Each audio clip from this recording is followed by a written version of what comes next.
Hallo Kerstin. Hi Peter. Wir begrüßen euch zum kurzen Videopodcast bei Tetronic mit dem Thema Konferenzen. Und hier als erstes mal das Thema Konferenzzutritt. Das muss geregelt werden und das sollte nicht dem Zufall überlassen werden.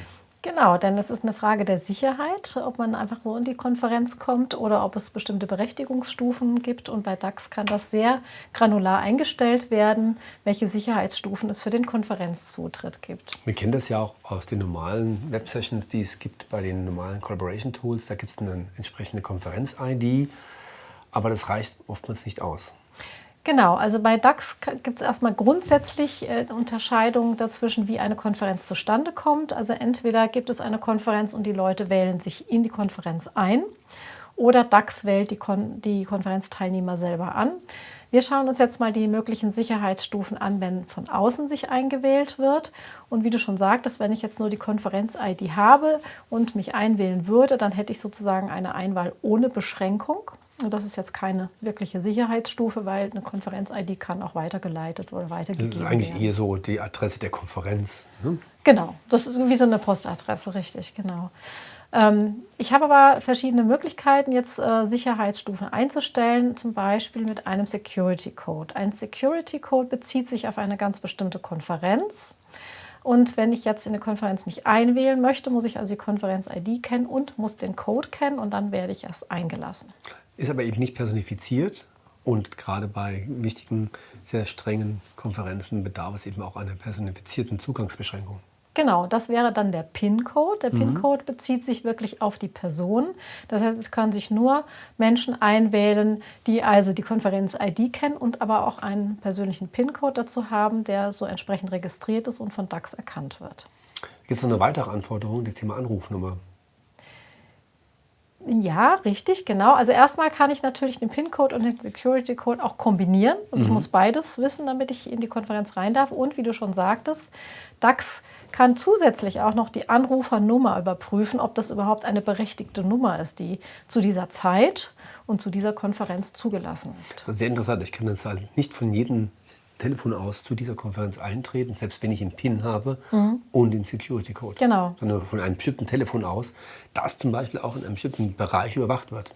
Genau, das wäre dann für diese Art von Konferenz die höchste Sicherheitsstufe. Sehr interessant. Ja, aber auch bei der Anwahl durch DAX, das ist natürlich schon von vornherein ein bisschen sicherer, weil DAX natürlich selber die Teilnehmer auswählt, die in die Konferenz rein dürfen. Aber auch da kann ich die Sicherheit genauso erhöhen.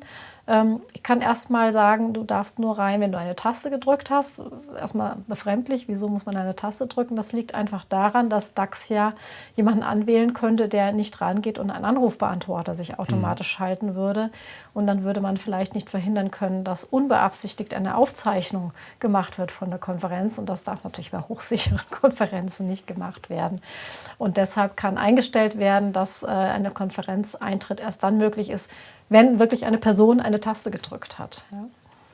Ja. Auch hier bei den Konferenzen, wo DAX die Teilnehmer anwählt, kann verlangt werden, dass ein Security Code, also der zur Konferenz gehörige Code, eingegeben wird oder eben ein persönlicher, ein PIN-Code oder eben auch wieder beides.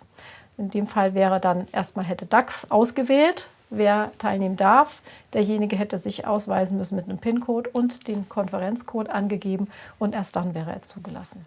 Oftmals wird auch der Security-Code dann wöchentlich gewechselt, Ja. im bestimmten Rhythmus, sodass eben auch keine Möglichkeit besteht, mit einem kopierten Code, mit einem PIN-Code Zugang zu bekommen. Richtig, genau.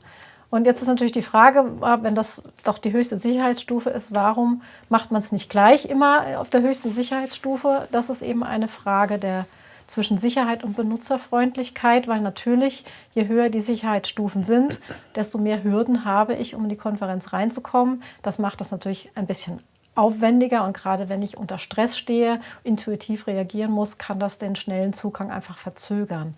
Und da muss man sich im Vorhinein eben überlegen, zu dieser bestimmten Konferenz, was ist mir jetzt wichtiger, dass ich schnell reinkomme in die Konferenz oder dass die Vertraulichkeit und das Fehlerrisiko eben im Vordergrund stehen. Das muss man sich überlegen und dann kann man die richtige Form der Berechtigungsstufe auswählen. Hat sehr viel Use Case abhängig. Ein normaler Morning Call, da möchte ich nicht immer einen Security Code haben oder eine PIN-Anfrage. Aber wenn es eben um eine sehr tiefgreifende Konferenz geht, vertrauliche Konferenz, zum Beispiel. genau, dann macht es Sinn, sich da vorher Gedanken drüber zu machen, so Genau. Security anzuwenden. Ein wichtiger Tipp, wenn man sich für eine hohe Sicherheitsstufe entscheidet, dann bitte von vornherein die Pflege mit einplanen, wo die Codes gepflegt werden, wer sich darum kümmert, damit man einfach den Überblick behält. Danke fürs Zuschauen. Bis zum nächsten Mal. Tschüss. Tschüss.